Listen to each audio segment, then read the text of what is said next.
네, 사랑하는 성도님들, 많이 더운데 어떻게 잘 지내시는지 모르겠습니다. 건강 유의하시고요. 부산이 4단계가 되지 않을까 좀 우려했었는데, 그래도 다행히도 3단계가 유지되고, 저희 예배도 지난주처럼 대강당에서 또 영상 예배이지만 그래도 지난주처럼 드릴 수 있게 되었습니다. 감사한 일이고요. 제가 오랜만에 그 말씀 플러스 시간 가지려고 제가 영상 찍습니다. 우리가 지난 3주 동안 자유케 하는 진리 시리즈 설교를 나눴죠. 그 진리를 알지니 진리가 너희를 자유롭게 하리라 하시는 주님의 말씀이 사실일 텐데, 우리의 신앙생활은 과연 그런가? 정말 자유가 늘어나고 있는가? 자유가 커지고 있는가? 혹시 그렇지 못하지는 않는가? 그렇다면 우리의 신앙생활에 좀 점검해 봐야 되는데, 두 가지를 점검해 보자. 하나는 우리가 진리를 알지니에서 그 알지니가 좀 결함이 있을 수 있다. 총체적인 알미 아닌 경우이죠. 성경이 알다 할 때는 총체적인 알미고 지정의의 전인격적인 알미입니다. 그래서 경험적인 알미다. 이렇게 얘기할 수 있는데, 그래서 그 알을 온전히 할 때 우리의 자유가 온다. 그래서 그 자유를 온전히 하기 위해서 우리가 진리를 살찐이로 기억하자. 그게 원래 성경의 뜻에도 맞기도 하고, 살찐이까지 나아갈 목표로 우리가 신앙생활을 하면 지적인 암도, 또 정적인 암도, 의지적인 암도, 이렇게 총체적인 알미 될 수 있기 때문에 진리를 살찐이 이렇게 목표로 하자 말씀을 드렸고, 그리고 또 하나는 이제 진리를 점검해야 한다. 우리가 적용했다 하고 알고 있다 하고 적용하고 있는 그 진리가 진짜 그 총체적인 진리, 온전한 진리인지, 진리의 내용에 대해서 제가 둘째 주에 설교를 했죠. 그리고 그 온전한 진리라도 온전하게 적용해야 되는데, 그 질서에 대해서 말씀을 드렸잖아요. 근데 오늘 말씀 플러스에는 그 진리의 내용에서 좀 말씀 못 드린 부분 좀 나누려 그러는데, 여러분, 진리의 특징이 영원성과 통전성이라 그랬잖아요.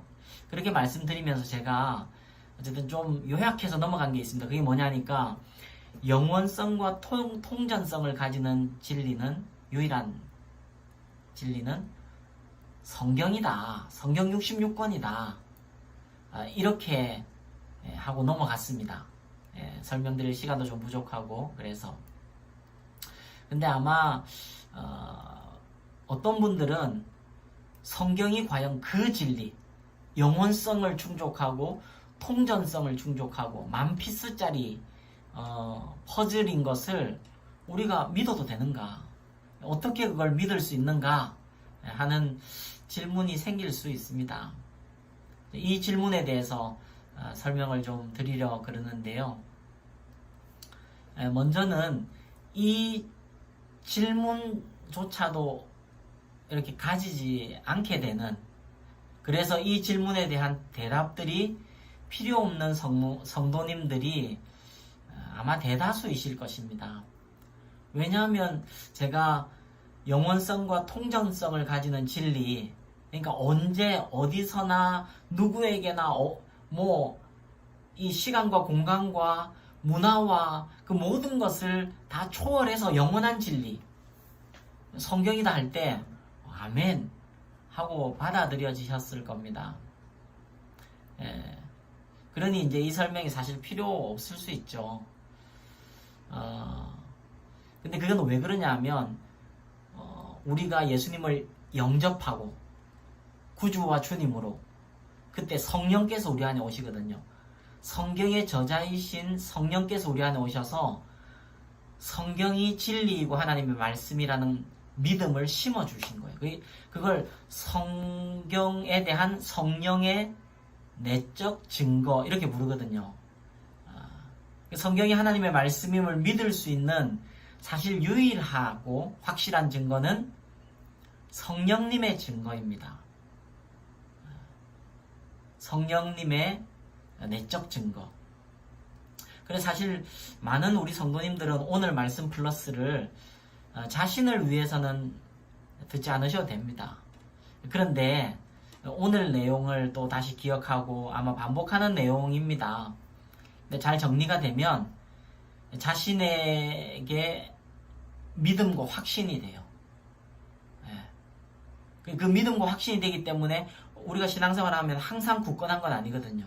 흔들릴 때도 있는데 그때 다시 그 믿음과 확신 때문에 우리가 하나님의 말씀을 굳건히 붙들게 되는 거죠. 유익한 거죠. 또한 전도에도 유익이 되고 도움이 됩니다. 물론 전도는요, 논쟁이나 설득으로 전도되지 않아요. 이 부분은 항상 기억하셔야 됩니다. 논쟁으로 전도되지 않아요. 막 말싸움 되기 시작하면 여러분 전도할 때는 멈추셔야 됩니다. 당신의 생각도 참 일리가 있습니다. 그러나 저는 이걸 경험했습니다. 이렇게 돼야지 막 말싸움이 되면 말싸움을 이기면 그가 고개 숙이고 우리 동의하고 신앙으로 들어오는 게 아니라 기분 나빠서 신앙생활 안 합니다. 자존심 상하고. 근데 만약에 말싸움을 했는데 우리가 졌어요. 그러면 자기한테도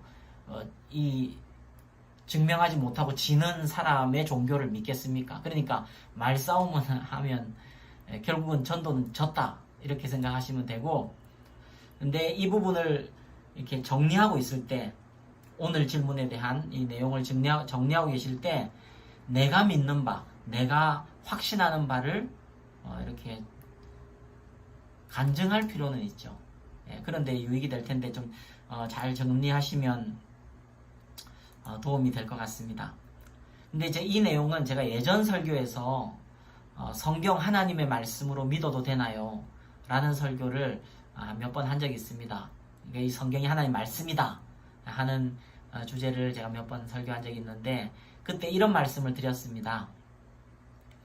성경이 하나님의 말씀으로 믿어지는 사람이 축복입니다. 성령님의 역사이기 때문입니다. 참 큰 축복이에요. 그래서 논쟁이나 연구만을 통하여 성경에 대한 견고한 신앙을 세워보려고 애쓰는 것은 어리석은 행동입니다. 우리가 성경을 하나님의 말씀으로 믿어지고 말씀에 우리 영혼과 삶을 맡길 수 있는 것은 성령께서 주시는 확신에 의해서이기 때문입니다. 성경의 저자이신 성령께서 하나님의 말씀이 진리임을 우리에게 증거하는 것입니다. 제가 그래서 이런 말씀도 드렸죠. 따라서 성경이 하나님의 말씀, 진리임이 잘 믿어지지 않는 사람은 먼저 예수님을 구세주와 주님으로 믿고 영접하십시오. 그리고 이런 말씀도 드렸어요. 성경이 하나님의 말씀이라는 믿음을 아직 가져보지 못한 분은 오늘 설교를 듣고 제 설명이 한 60-70% 정도 신빙성이 있다 싶으면 일단 믿겠다고 결정하십시오. 믿어보겠습니다. 이제 목사님이 거짓말하는 것 같지 않으니 믿어보겠습니다. 그리고 제게 믿음을 주십시오. 하고 성경을 경건한 마음으로 읽고 그 읽은 것 중에 또 마음에 부딪히고 감동이 되는 것 순종하고 그러면 점점 더 성경이 하나님 말씀인 것이 믿어질 것이다. 제가 이제 그런 말씀을 드렸죠. 이게 가장 중요한 성경의 내적 증거입니다. 믿어지는 것이요. 성령님의 증거예요. 우리 성도님들의 대부분은 아마 이 내적 증거로 인해서 성경이 하나님 말씀인 거에 대해서 큰 의구심이 들지 않을 겁니다. 그런데 아직 그 확실한 믿음이 안 생기는 분들은 또 오늘 얘기, 그러니까 성경이 영원한 진리라는 걸 믿어도 되는가? 몇 가지 외적 증거들이 있다는 거예요. 객관적으로 좀 더 사력 있게 생각만 해보면 충분히 동의할 수 있는. 가장 대표적인 첫 번째가 이런 것입니다. 통일성이라고 부르는 거예요. 통일성.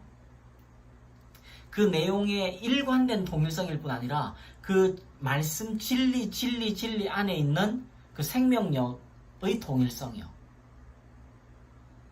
여러분 아시듯이 성경은 오랜 저작 기간 동안에 약 1600여 년에 걸쳐서 쓰여진 책입니다. 그런데 이 1600여 년에 걸쳐 쓰여진 책을 한 저자가 아니라 40여 명의 저자가 썼어요. 근데 내용을 최대한 객관적으로 읽어보면 그 다른 사람들이 각기 다른 시대에 썼는데 그 내용은 놀랍도록 하나님의 구원 역사에 대해서 통일성을 가집니다. 하나님의 인간 구원을 위한 하나님의 사역이라는 일관된 주제 아래에서 놀라운 내용의 통일성을 가집니다. 저는 이것을 통일성 혹은 완전성이라고도 부르는데요. 그래서 저는 그때 설교를 못했는데 온전한 진리에는 영원성과 통전성 동시에 통일성이 있는 거예요. 그 구원 역사에 대한 일관된 통일성이 있을 뿐 아니라 각각의 진리들이 생명이 통하는 거예요. 여러분 이런 거 이렇게 경험해 보지 않으셨습니까? 제가 그 설교를 드렸을 때 둘째 주 설교를 드렸을 때 사실은 이런 질문을 가지는 분이 혹시 있을까 해서 말씀을 드리려 했습니다. 통전적인 진리가 진리라 하니까 그럼 성경 66권이 통전적이다 하는데 그걸 다 깨닫고 다 적용해야만 자유케 되는가? 제자가 되는가? 참된 그리스도인이 되는가? 그걸 언제 일평생 다 하겠습니까? 깨닫지도 못할 뿐 아니라 어떻게 내 삶에서 그 66권의 내용들 중에 만피스를 맨날 다 채우겠습니까? 그런데 여러분 성경이 놀라운 것은요. 내게 주신 한 말씀, 그 주의 한 말씀, 그날의 한 말씀 깨닫고 살 때 이 통일성 있는 진리가 완전한 진리가 진리의 완전성이 적용되면서 통전적인 진리의 자유가 경험되는 그런 일들이 있는 것이에요. 다시요. 그러니까 내게 주신 한 말씀. 여러분의 신앙을 한번 이렇게 돌이켜 보십시오. 한 말씀이 믿어지고 그 말씀이 깨달아지고 그 말씀에 대해서 내가 참된 알을 가지게 될 때 이 자유가 오는 거예요. 그리고 그 자유가 점점 더 확장되는 거죠. 이걸 완전성 혹은 통일성이라고 그러는데 여러분 성경을 한 장씩 읽든 뭐 지금 우리가 4장씩 읽지만 한 장씩 묵상을 하든 그럴 때 그때 그 말씀이 내 마음에 탁 부딪혔는데 희한하게 그게 그날이나 그 다음 날 안에 날기새에서 나올 때 혹시 못 보셨어요? 그리고 그 주에 혹은 그 전주 혹은 그 다음 주에 설교 말씀을 통해 이 같은 말씀이 통일된 말씀이 증거되는 걸 못 보셨어요? 시편에 읽은 말씀인데 고린도 후서에서 읽을 때 이게 이렇게 통하는구나. 그 통일성을 여러분 경험해 보신 분 계실 거예요. 이게 성경이 진리라는 놀라운 증거예요. 이해되셨으리라 믿고. 그리고 또 하나는 예언의 정확성이죠. 예언의 정확성. 뭐 여러 번 설명드렸으니 성경에 기록된 수천 개의 예언들 가운데 사실 그 예언들이 다 성취되었습니다. 예수님의 재림 빼고요. 다 성취됐어요. 이 놀라운 것이죠. 1600년에 걸쳐 쓰였는데 1600년 전에 쓰인 게 1500년 후에 성취되는 거예요. 이게 영원한 진리이기 때문에 그렇다는 거죠. 여러분 칼빈은 이런 기독교 강요에서 이런 얘기를 합니다. 제가 좀 읽어 드릴게요. 야곱의 예언 속에 유다 지파에서 왕권이 이어갈 것이라는 예언을 생각해보자. 이 예언을 최초로 기록한 자는 모세다. 그러나 그가 이 책을 기록한 지 400년이 지나서야 다윗 때에 이 예언은 성취된 것이다. 뭐 어렵지 않죠. 모세가 예언했어요. 400년 후에 성취됐어요. 모세가 하나님의 감동 없이 어떻게 400년 후의 일을 알 수 있었겠는가? 또한 모세는 이방인들이 하나님의 언약 속에 들어오게 되는 것도 말했는데 이게 창세기 49장 10절입니다. 이 예언은 그 후 2000년이 지나서 실제적으로 성취됩니다. 이 사실이 그가 하나님의 영감으로 말하였다는 명백한 증거가 아니고 무엇이겠는가? 이 예언들은 바른 신앙의 사람이라면 누구나 한결같이 그 예언을 말씀하시는 분이 바로 하나님이시라는 것을 확신할 만큼 하나님이 계시는 아주 분명하게 나타난다. 그러니까 하나님의 말씀의 영원성이 성경 곳곳에 배어 있는 거예요. 칼빈은 이런 말도 해요. 예레미야 또한 백성들의 포로 기간이 70년이라고 예언했으며 다니엘은 약 600년 후에 있을 미래 사건을 예언하되 그것이 마치 이미 일반적으로 알려진 사건의 역사인 양 기술하고 있는 것이다. 예언의 정확성이요. 이 영원성과 통전성을 만족시키는 거죠. 그리고 칼빈은 그의 기독교 강요에서 한 가지 더 얘기합니다. 성경의 감동이에요. 성경이 주는 감화력이에요. 생명력이요. 이걸 성경의 자증이라고 얘기하는데요. 달리 말하면 읽어보면 알 수 있다는 거예요. 읽어보면 성경은 다른 글들과 다른 감동, 다른 생명력이 있다는 걸 알게 된다는 거예요.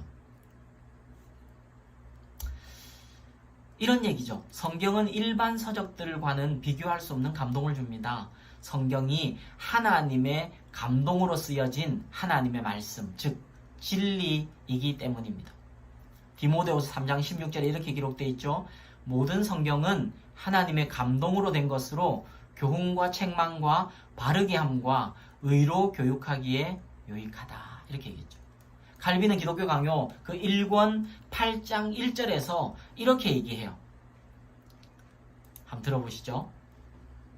인간의 저작이 아무리 기교면에서 잘 다듬어졌다 하더라도 그것은 성경만큼 감동을 줄 수 없다는 사실에서 성경의 이 특수한 힘, 감동, 생명력, 그건 명확해진다.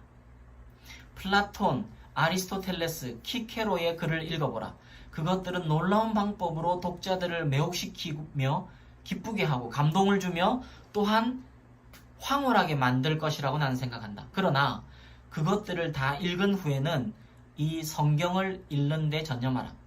그리하면 성경은 우리 자신도 모르는 사이에 우리를 깊이 감동시키며 우리 마음에 스며들 뿐 아니라 골수에까지 새겨짐을 경험할 수 있을 것이다.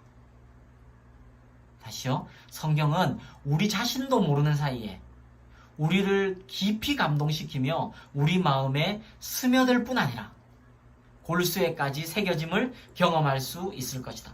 성경의 깊은 감동과 생명력을 비교할 때 수사학자나 철학자들의 힘은 거의 사라지게 될 것이다.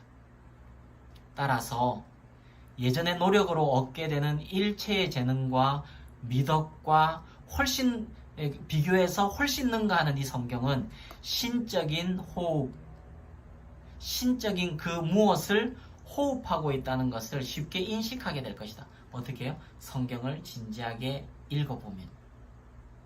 과연 그러한가? 묵상하고 탐구하고 연구해보면요. 읽는 것이 쌓일 때, 듣는 것이 쌓일 때 그 안에 진리가 가지는 영원성과 통전성의 생명력이, 감동이 우리의 삶을 바꾼다는 거예요. 저는 어느 목사님, 최영기 목사님이 이런 말씀하신 거를 들었는데 참 동감이 되었어요. 최영기 목사님이 여러분 아시겠지만 오랫동안 신앙생활 안 하셨어요. 목사님, 할아버지, 목사님 가정에서 살았지만 소위 모태신앙이지만 그러나 본인은 믿음을 가지지 않았었대요. 그래서 이 구도자의 삶은 살았대요. 뭐가 진짜 길인가? 뭔가 돈가? 뭐가 로고스인가? 그래서 여러 종교도 탐독해봤고요. 철학자들의 글도 많이 읽었었대요. 철학자들의 글이 읽을 때는 뭔가 매혹도 되고 진짜 그렇다 동의도 되고 이게 감동도 되고 좋더래요. 그런데 그들이 말하는 대로 살 수는 없더라는 거죠. 근데 성경은 뭔가 앞뒤도 안 맞는 것 같고 영 이상한 것 같기도 하고 기적들도 너무 좀 이게 상식적이지도 않고, 그런데 그 말씀대로 살면 사라지고 그 말씀이 약속한 게 이루어진다는 거예요. 이게 여러분 영원한 진리가 가지는 힘입니다. 제가 이 외에도 제가 그전 설교에서 제가 2020년 2월 설교 때도 이 내용을 좀 강조해서 설교한 적이 있는데, 그 중에 성경이 하나님의 말씀이고 진리임을 믿어도 된다 했던 증거 중에 하나가 진실성이요. 성경은 분리할 수도 있는 그 내용들을 가감없이 담아요. 왜냐하면 그게 사실이기 때문에. 마태복음에 예수님의 족보에 나타나는 그 여인들의 이름, 다윗의 죄에 대한 정확한 묘사들, 심지어 다윗이 시편을 쓸 때도 숨기지 않고 쓰는, 여러분 헤아릴 수도 없이 많습니다. 좀 읽어드릴게요. 베드로가 예수님을 부인한 것, 예수님의 부활에 대한 첫 증인이 여성인 것, 제가 이런 내용들 설명드렸죠.